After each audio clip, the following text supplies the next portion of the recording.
Bueno, pues mis hermanos, ahora sí, ya vamos a comenzar con el programa del Diácono Reyes, así que adelante, Diácono. Buenos días a todos, que me da mucho gusto estar de nuevo con ustedes. Y aunque el tema que vamos a tratar el día de hoy es continuación de otro que comenzamos hace como unas 2 semanas, es un tema un poco doloroso, pero al mismo tiempo es importante conocer y aprender acerca de todos estos procesos. Como un recordatorio, pues así como un resumen de lo que ya habíamos hablado anteriormente. El tema del cual estamos tratando es de la anulación de un matrimonio. Fíjese, en la iglesia no existe el divorcio, es decir, la anulación no es lo mismo que un divorcio. El divorcio tiene que ver con materias civiles, con un matrimonio civil. Ese es el divorcio. Y el divorcio, habíamos hablado la vez pasada, se enfoca en cómo terminó ese matrimonio, por qué terminó ese matrimonio. Y de las causas más comunes que ponen en el documento de divorcio es por diferencias irreconciliables, ¿verdad? ¿Cómo terminó el matrimonio? La anulación del matrimonio no tiene nada que ver con el divorcio. De hecho, el divorcio civil tiene que ocurrir primero, antes de considerar un anulamiento de matrimonio.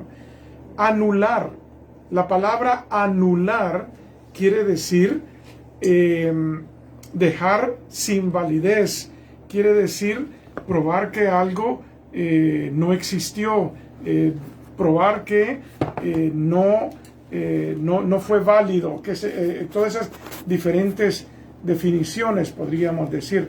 Por ejemplo, cuando usted está viendo un partido de fútbol y meten un gol y todo el mundo bien emocionado, cuando de repente el árbitro dice le anularon el gol.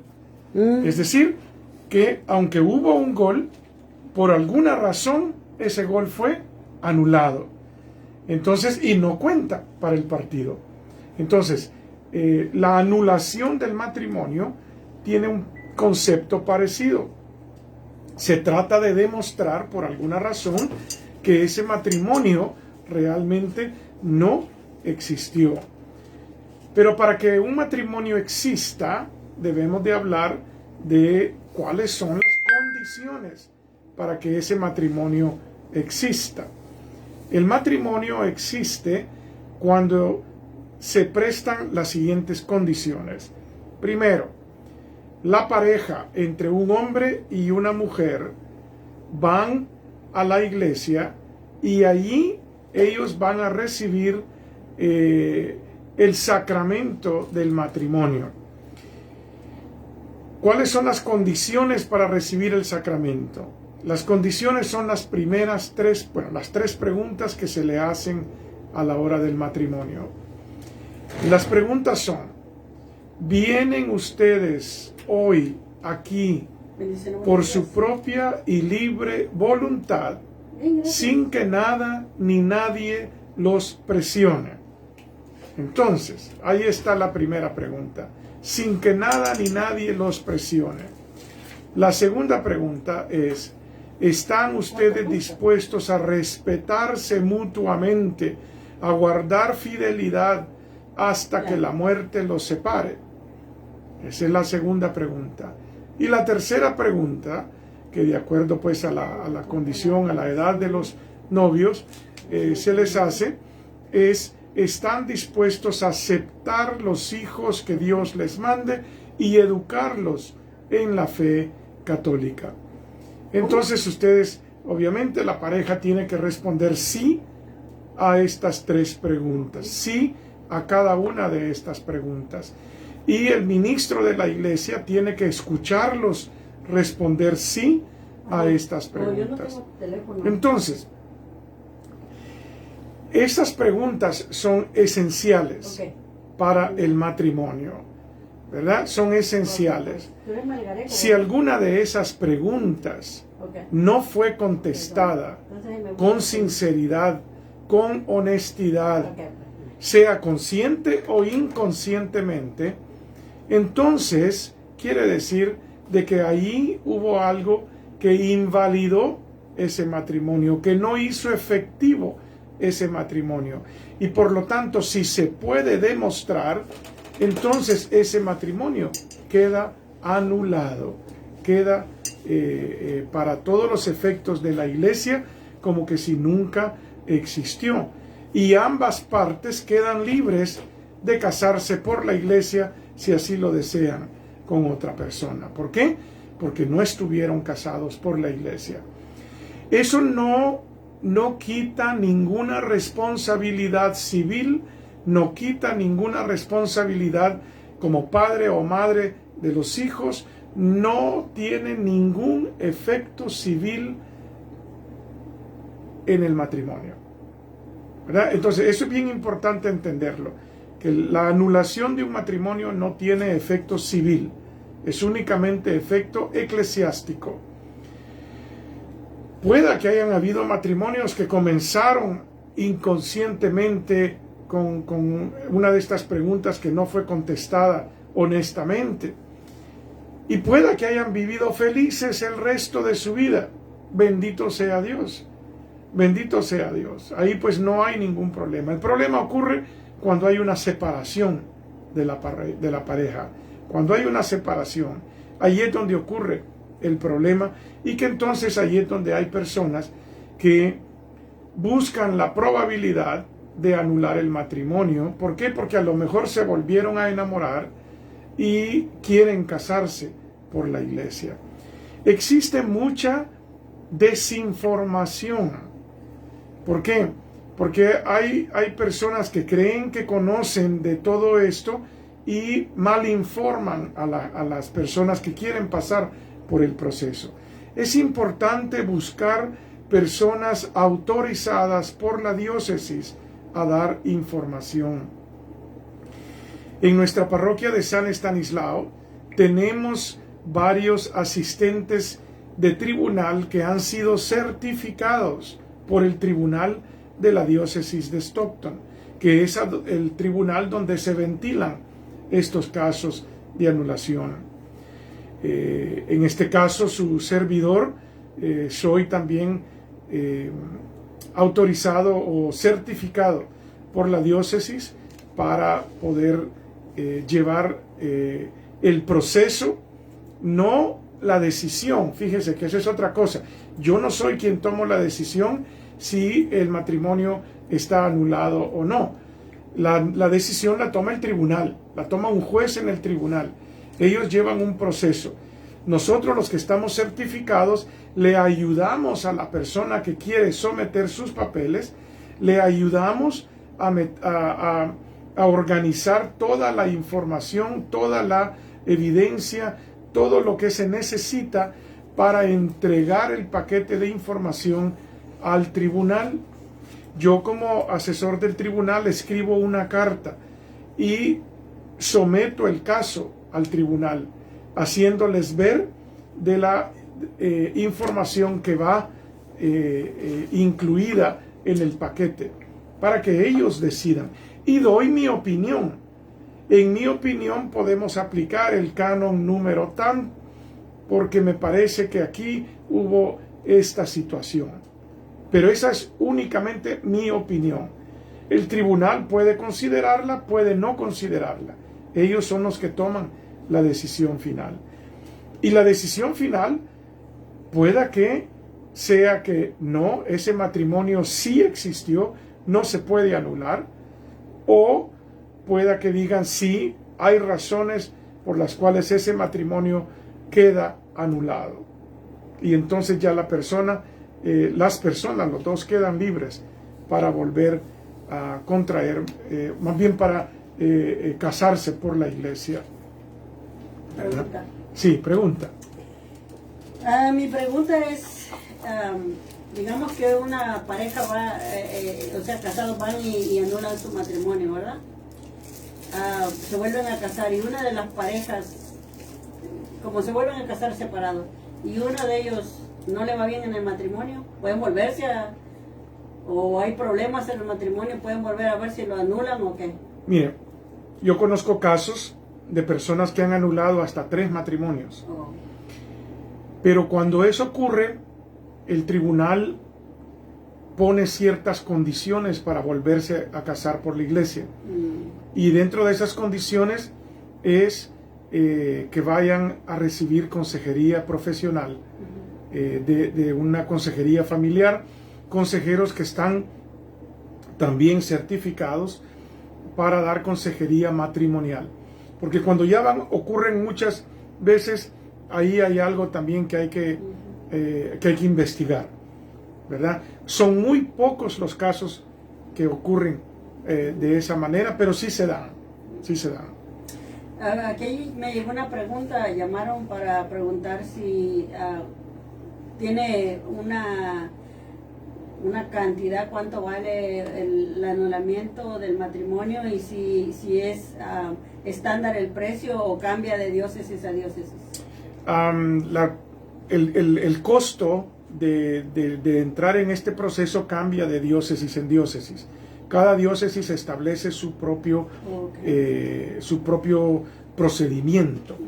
Entonces le voy a leer lo que nuestra diócesis pone con respecto al costo, ¿verdad? Porque traje yo acá la información de parte de nuestra diócesis. Vamos a ver, fase probativa. El costo, cálculo de los costos. El costo actual del proceso es aproximadamente $800, lo que incluye un depósito no reembolsable de $100.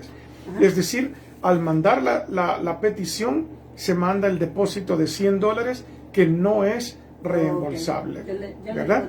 Entonces, pero el proceso cuesta $800. Y déjeme decirle, los $800 cubren apenas una fracción del costo real. La diócesis, por medio de la apelación ministerial del obispo, lo que ustedes conocen que año con año el BMA que se pide para ayudar a la diócesis, parte de esos fondos van al tribunal para ayudarles a ellos a cubrir el resto de los costos, porque esos $800, créanme, no llegan a cubrir ni la mitad del costo. Bien, dice, el peticionante, es decir, la persona que mete la petición, recibirá una cuenta de gastos inmediatamente después de completarse el trabajo de los auditores. Si hay gastos extraordinarios, también se le van a pedir al peticionante que colabore con ellos, ¿verdad? Entonces, ese es el caso, pero también dice, si hay una situación económica difícil, los costos se ajustarían a su condición financiera. Es decir, que el costo no sea un deterioro para no comenzar un proceso si realmente quiere comenzarlo y realmente tiene un caso que presentar, ¿verdad? Espero que eso haya contestado la pregunta. Me parece que hay otra pregunta por ahí, ¿no? Bien. Entonces, ¿cuándo es válido un matrimonio? Leamos lo que dice la diócesis. Lo que hace que un matrimonio sea válido es el consentimiento de las partes, a condición de que sea manifestado legítimamente por personas que tienen capacidad legal. Por eso un matrimonio, por ejemplo, a veces hay una pareja que están casados a lo civil, por ejemplo, y por alguna razón no se han casado por la iglesia, aunque nada se los impide. Resulta que uno de ellos tiene un accidente o tiene un derrame cerebral y ha quedado inconsciente. Y a lo mejor las probabilidades de sobrevivir son muy pocas. Y entonces vienen a la iglesia y dicen, mire, queremos casarnos, porque no quiero que muera sin que nos hayamos casado. Ahí ponen a la iglesia en una situación bastante difícil. ¿Por qué?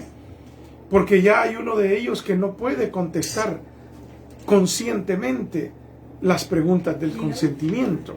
Entonces, a eso se refiere acá, que personas que tienen capacidad legal para responder. Los católicos ordinariamente están ligados por la forma del matrimonio. Por lo tanto, si por lo menos una de las partes es católico, el matrimonio debe ser celebrado en presencia de un sacerdote católico o un diácono y 2 testigos. Si los cónyuges no son católicos, no están ligados por la forma del matrimonio y pueden casarse válidamente en presencia de un ministro o un oficial civil. En razón de que la ley se inclina hacia el lado del vínculo del matrimonio, todo matrimonio se supone válido, a menos que se presente evidencia de lo contrario. ¿Verdad? Entonces, eso es lo que un matrimonio es válido. A ver, una pregunta más que vino. Otra pregunta, dice, ¿tienen que ir a su iglesia donde se casaron o hay algún sitio específico donde van a llenar su aplicación y a seguir el proceso? El proceso, el Papa Francisco lo ha, digamos, simplificado un poco. Y ahora pueden ustedes someterse a este proceso en la diócesis donde ustedes residan. No tienen que regresar a su parroquia o a la diócesis donde se casaron. Lo importante es comenzar el proceso, contactar su parroquia a la que usted pertenece acá, contacte su parroquia para ver si ellos tienen un asistente de tribunal que les pueda ayudar, ¿verdad? Porque lo importante es encontrar un asistente de tribunal que les ayude con el proceso para someterlo a la diócesis. La diócesis donde ustedes se casaron se va a contactar, pero eso ya va a ser trabajo de la diócesis de acá, contactarlos.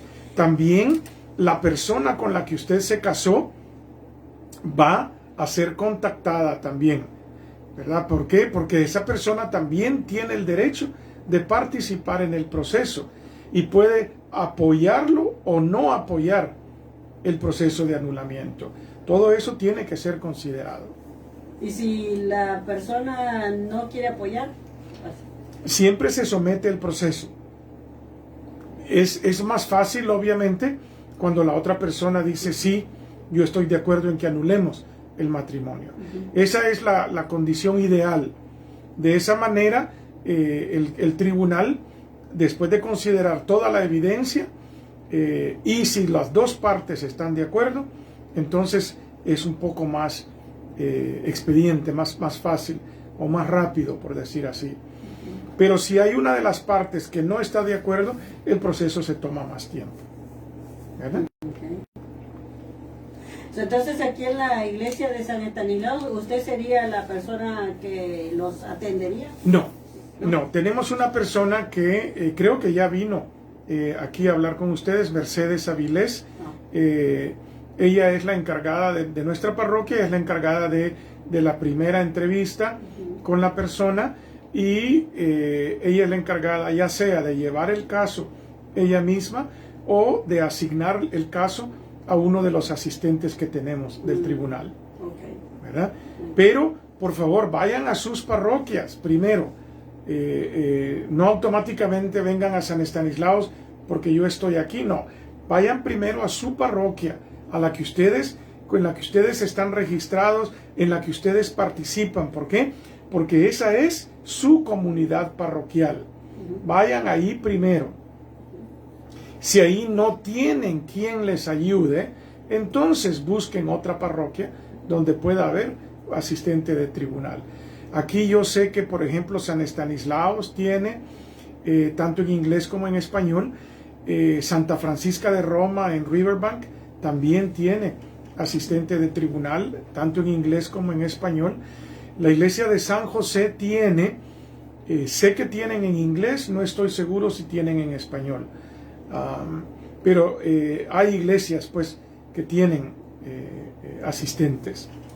¿Podría repetir una vez más para las personas que no escucharon la última vez, cuáles serían más o menos los problemitas por los que se puede anular un matrimonio? Ajá, ¿por qué? ¿Cuáles son? Porque pues hay muchos problemas, sí, en la pareja. Pues. Sí, llamémosle situaciones. Ajá, la situación. Porque pues, la situación puede ser consciente o inconscientemente, ¿verdad?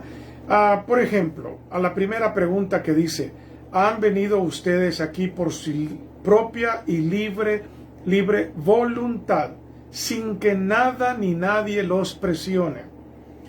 Es decir, uno va a casarse por la iglesia porque quiere, no porque lo obligan.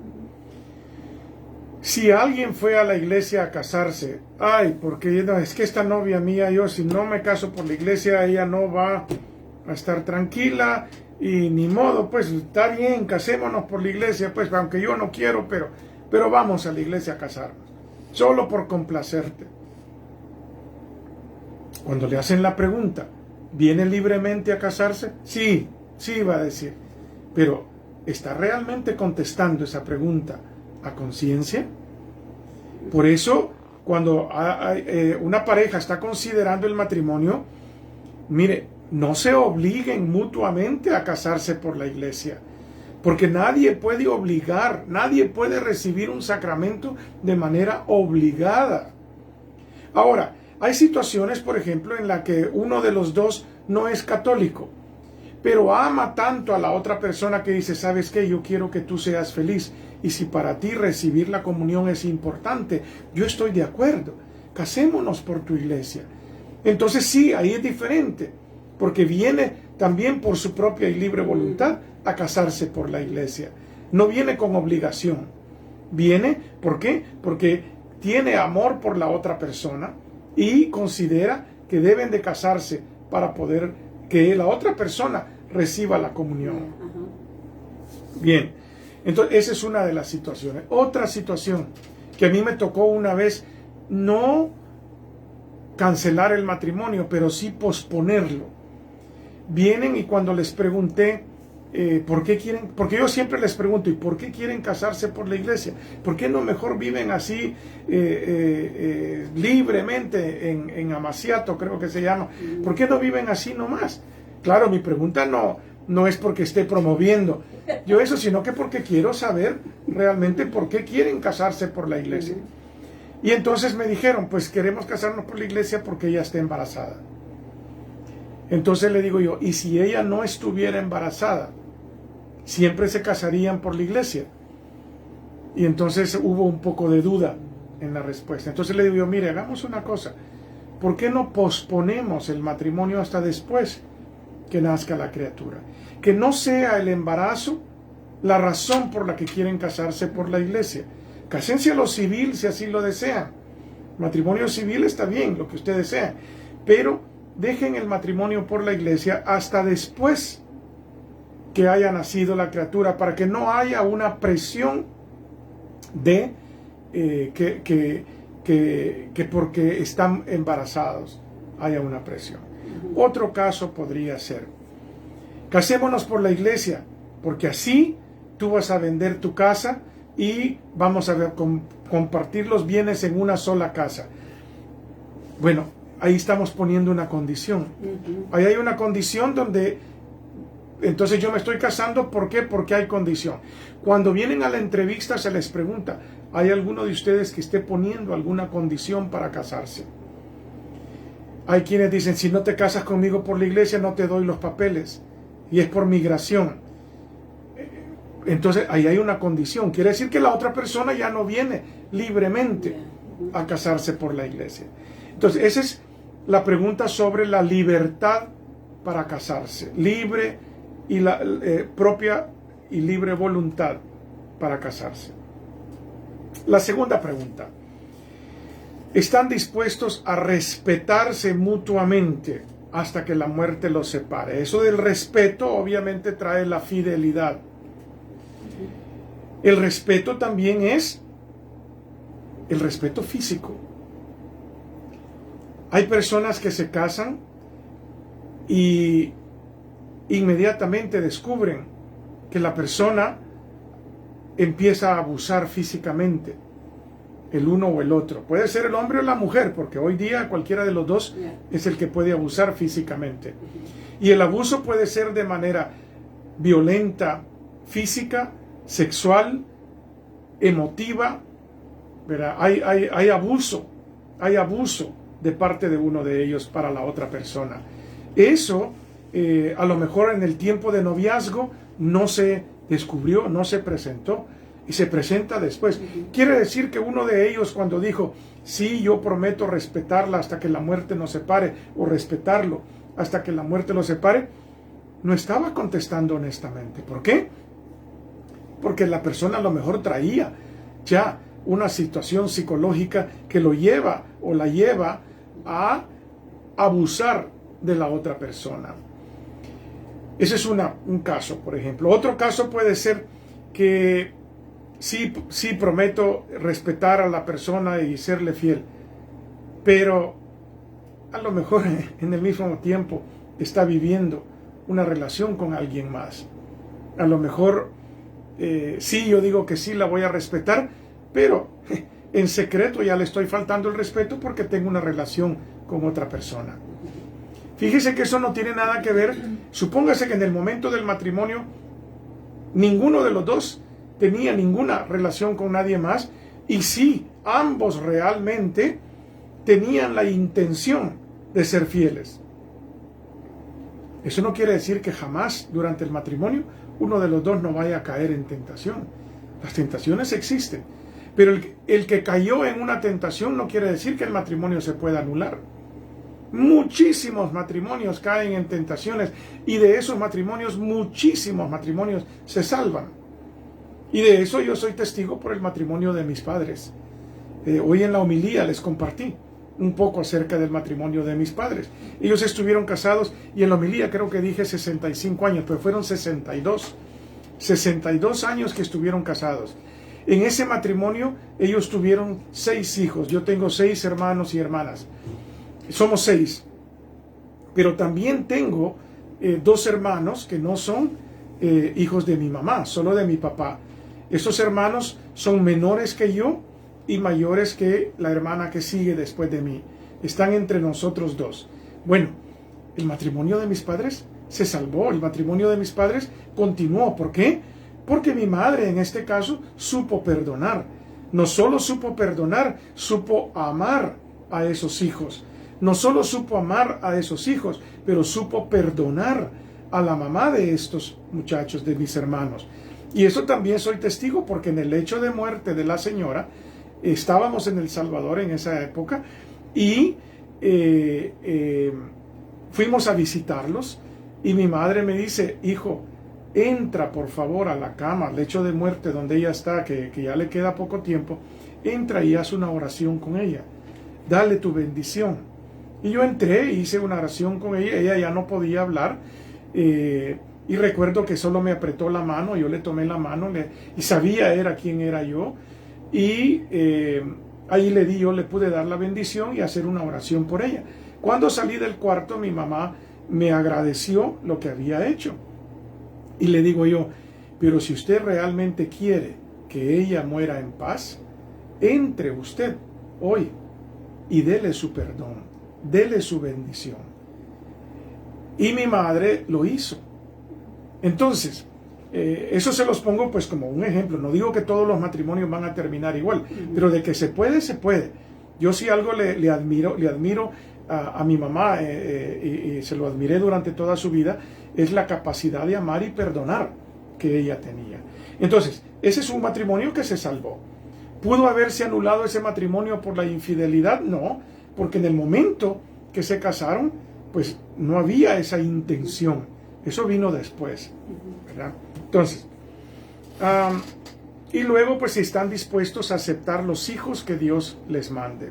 Eso obviamente se les hace a las parejas que todavía pueden tener hijos. Cuando ya una pareja se casa, que ya están en edad adulta, que ya no pueden tener hijos, pues esa pregunta no se les hace, ¿verdad?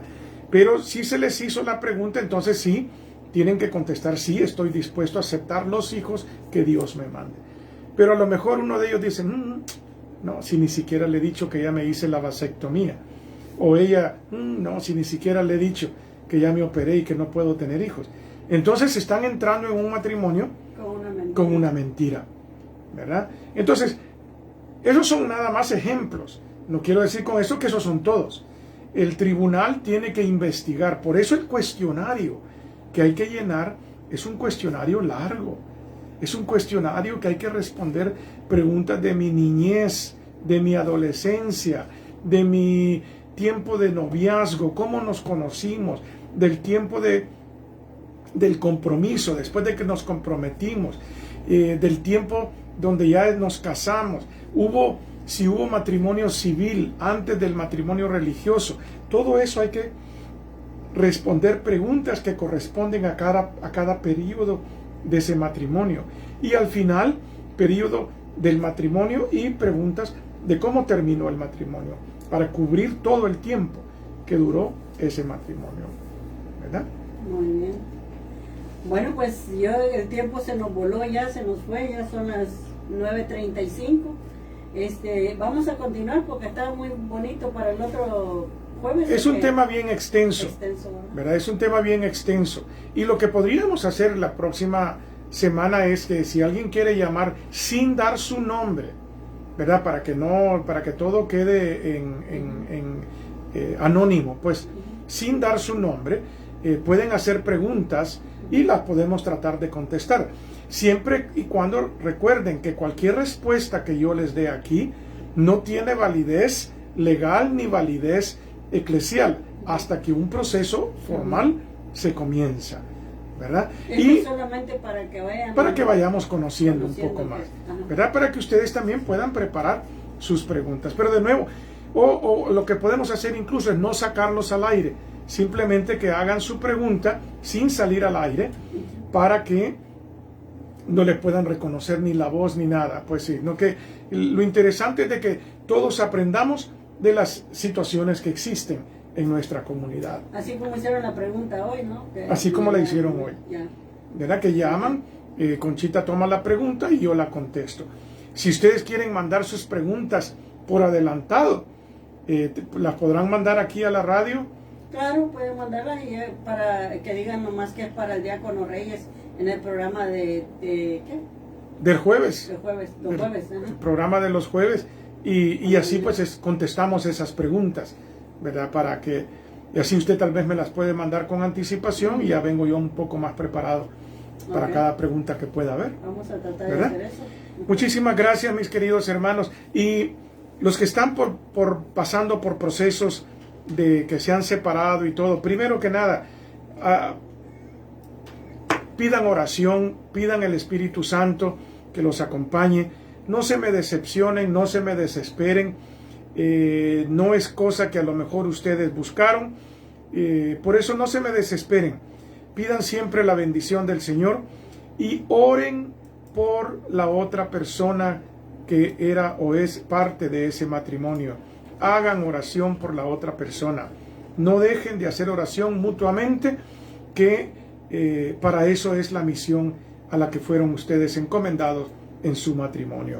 Muchas gracias, mis queridos hermanos, que el Señor los bendiga y que quede con ustedes en compañía de nuestra 15 personas. Qué bueno, bendito sea Dios. Una bendición para todos ustedes y los que puedan que escuchen este programa. De Ochoa Magaña, ya grabado. Muchas gracias por este programa. Bueno, muchas bendiciones a todos, que el Señor los bendiga en el nombre del Padre, del Hijo y del Espíritu Santo. Amén. Amén. Muchas gracias, hermanos. Bendiciones.